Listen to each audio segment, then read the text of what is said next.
In the spring of 1992, a 78-year-old farmer named Harold Ashworth lay dying in his home outside Elkhart, Indiana. His family had gathered as families do. They expected last words, goodbyes, maybe a prayer. What they got was a confession. Harold told them about the beings, the grey ones, the ones that had been coming to his family, his specific family. For as long as anyone could remember, he had never told a single soul. And that, right there, is where everything begins to unravel.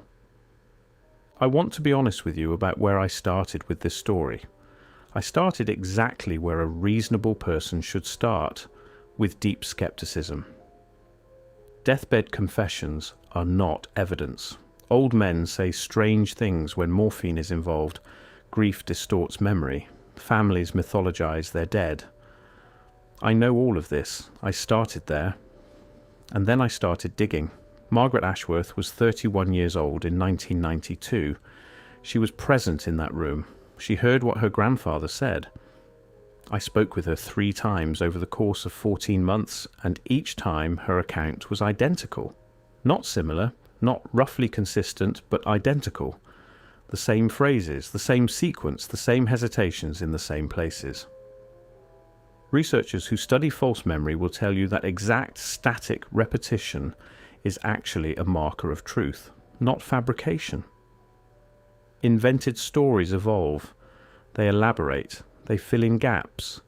Margaret's account never filled in a single gap. She told me the same story, word for word, and always stopped at the same moment, the moment she said she couldn't quite explain. So what did Harold say? He said they had always come at night, that they were small, grey, that their eyes were, and here Margaret always used the same word, always his word, borrowed from his own telling, patient, not aggressive, not malevolent, patient, as though they were waiting for something, as though they had time to spare that humans simply couldn't comprehend. He said his own grandfather had told him the same thing, in a different dying room 60 years before. That's where the ground first shifts beneath your feet. Not one man, not one sighting, but a line, a genealogy of contact stretching back across more than a century of documented American history. 4 generations. That was the claim. Harold named them. Elias Ashworth, his grandfather, born 1861 in rural Ohio, who reportedly told his own children, in whispers, never directly, pamaihis, that there were nights when he would wake to find himself outside, standing in the field, with no memory of walking there. That there had been a presence, that the presence had shown him things. Thomas Ashworth, Harold's father, born 1893, who kept a journal, fragments of which Margaret still possesses, in which certain pages have been torn out with such deliberateness that the remaining stubs show only the bottoms of letters, the tails of words, gone. Whatever Thomas wrote on those pages, he did not want it surviving him. Harold himself, born 1914, the man in the hospital bed, 78 years of silence broken in a single afternoon. And then, and this is the part that stopped me cold when Margaret first mentioned it, Harold's daughter, Carol, Margaret's mother, who never spoke of any of this, who died in 1988, 4 years before her own father's confession, who had, according to Margaret, suffered throughout her adult life from recurring episodes she called the missing hours periods, sometimes lasting an entire evening, for which she had no memory and no explanation. She told her family she had a condition. She told doctors she had blackouts. She told her daughter once, in what Margaret described as a frightened, almost childlike voice, that it wasn't blackouts, that she remembered being somewhere else, that she just couldn't describe where. 4 generations. Not claiming abduction, at least not directly, not using the vocabulary of science fiction, just a presence, a pattern, a door in the family history that was never supposed to be opened. Harold opened it because he was dying, and he apparently decided that what he knew should not die with him. The question I keep returning to, the question I cannot answer, is this. Why him? Why this family? Why across 4 generations and not just one? The encounter Harold described in the most detail, the one that appeared to be his own personal primary experience, occurred in the autumn of 1959. He was 45 years old, a farmer, a practical man by all accounts, a man who, in Margaret's words, didn't even like fiction. He thought it was wasteful. He had gone to bed at his usual time, somewhere around 9 in the evening. He woke, and here is where I want to be precise about the language he used, because the language matters. He said he woke into something rather than simply waking. That the room was not dark the way rooms are dark. That there was a quality to the air, a kind of pressure that he had felt only once before when he was a child, and had spent the intervening 30 years trying to convince himself he had imagined. He had not imagined it. There were 2 of them standing at the foot of his bed. Small, Harold was a tall man over 6 feet, and he estimated they came perhaps to his shoulder, standing, grey.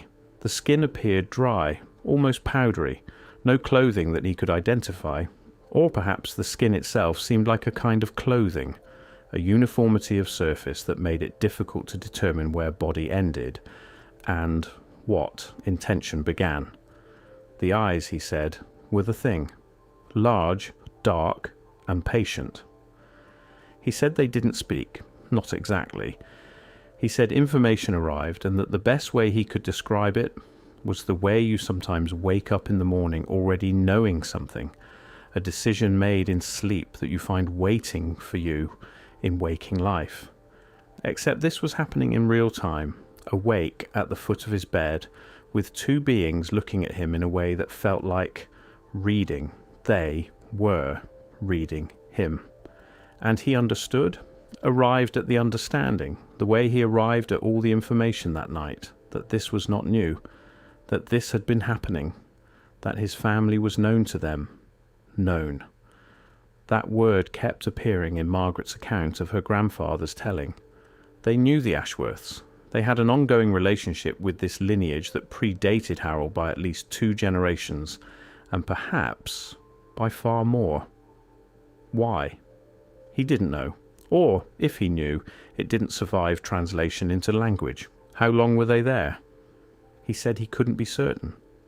His wife slept beside him and did not stir. The farm animals, audible through the bedroom window on any normal night, were completely silent. Not just quiet, silent, sealed off, as though the sound had been removed from the world. The silence, he told his family, was the thing that scared him most. More than the beings, more than the eyes, the absolute total removal of all ambient sound, because silence like that doesn't occur in nature. It has to be made, and then they were gone. And the animals came back, not gradually, not waking one by one as they do at sunrise, but all at once, a sudden reinstatement of the natural acoustic world. Crickets, a dog somewhere, distant, wind in the corn, as though a switch had been thrown. Here is where the story begins to expand beyond one family. And I want to be careful here because this is where investigators like me often lose the thread, chasing too wide, losing the specific gravity of the thing. But I can't ignore what I found.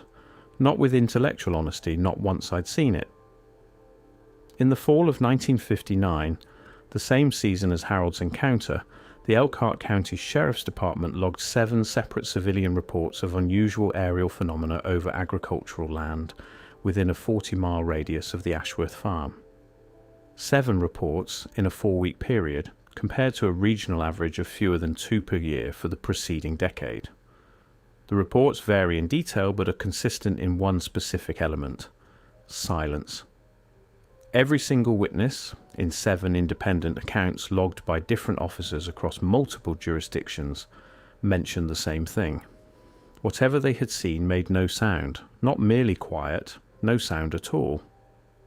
That uniformity appearing across unconnected witnesses who had no contact with one another is exactly the kind of thing that official cataloguing tends to flatten into meaninglessness. It gets filed, it becomes a number, it stops being a pattern and starts being an archive. The further I investigated, the more the pattern refused to stay flat. An agricultural extension report from 1961 covering soil anomalies in the region documented 7 circular patches of compacted earth, each between 12 and 30 feet in diameter, across 4 different farms. The farmers involved could not account for them. The report described them as of indeterminate origin and recommended no further action. That recommendation, I find, sits at the very edge of credibility. You find 7 circles of compacted earth on 4 different farms and you recommend no further action. That's where the official explanation begins to show its seams, and here is where the story becomes genuinely strange, even by the standards of what we've already discussed. One of the 4 farms in that 1961 report belonged to a neighbour of Harold Ashworth's, a man named Robert Deaver, who sold the property in 1963 abruptly to a buyer Margaret told me she'd tried and failed to trace, and relocated to the Pacific Northwest, where he apparently told no one anything for the rest of his life. 2 compacted circles, on the land adjacent to the Ashworths, in the same 2-year window following Harold's encounter. Once you register this sequence of events, it becomes very difficult to unregister it. It sits there, exerting a kind of quiet gravitational pull on everything else you learn. I asked Margaret in our final conversation whether she had ever experienced anything herself, whether the pattern had extended to her. She was quiet for a long time. Then she said she had never seen anything, never experienced missing time, never woken to find herself standing somewhere she hadn't intended to stand. But she said she had always had, and she used this phrase carefully, measuring it, a sense of being observed, not watched in a threatening way. Observed, catalogued. That there was an attention on her specifically, that she had grown up simply accepting as part of the texture of her life, the way you accept weather. She had assumed, until her grandfather's deathbed, that this was anxiety, a neurosis, the residue of growing up with a mother who had the missing hours and a tacit family understanding that there were things one simply did not discuss. After 1992, she wasn't sure anymore. I asked her if she was frightened. She said no. And then she said something that I've returned to again and again in the months since. She said, "Whatever they are, they've had 4 chances to do something terrible to my family. They haven't. I don't know what that means. I don't think it means they're friendly. I think it means they have a purpose we don't have access to. A purpose we don't have access to. I've been turning that over ever since. Let me put in front of you what I have. Not what I believe, what I have." A deathbed account delivered consistently across multiple witnesses, describing extraterrestrial contacts spanning 4 family generations.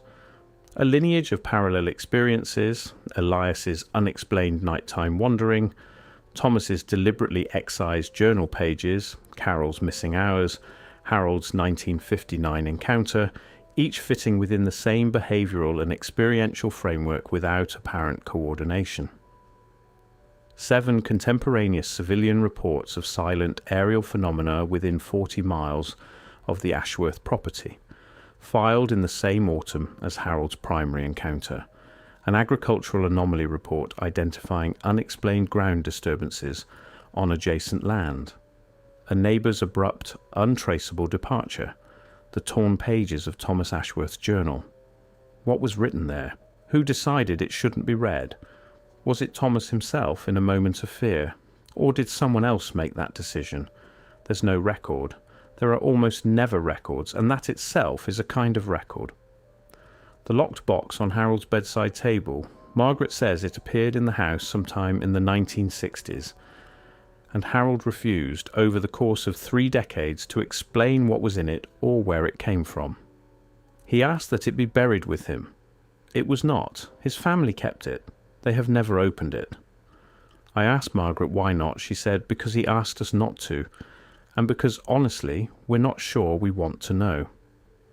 The accumulated weight of that restraint, 4 generations of people who appear to have understood that they were involved in something larger than themselves, and who responded not with terror or revelation, but with a kind of careful, deliberate quiet, is perhaps the most striking element of this entire account. They knew. In some degree, across some span of time, they knew, and they chose, or were compelled, to say nothing. Until Harold. In a hospital bed in Indiana in the spring of 1992, with whatever clarity the dying sometimes find, deciding that the knowledge was too heavy to carry out of the world. What do we actually know about contact? Not what the official bodies have concluded, not what the declassified fragments suggest, but what might be true at the level of lived human experience passed down in whispers and torn pages and locked boxes across generations. We're told contact, if it exists at all, is random, anomalous, the isolated experience of individuals who cannot verify one another and cannot explain what happened to them. We're told the universe is vast and the encounters are scattered. But what if that's the incomplete version of the story?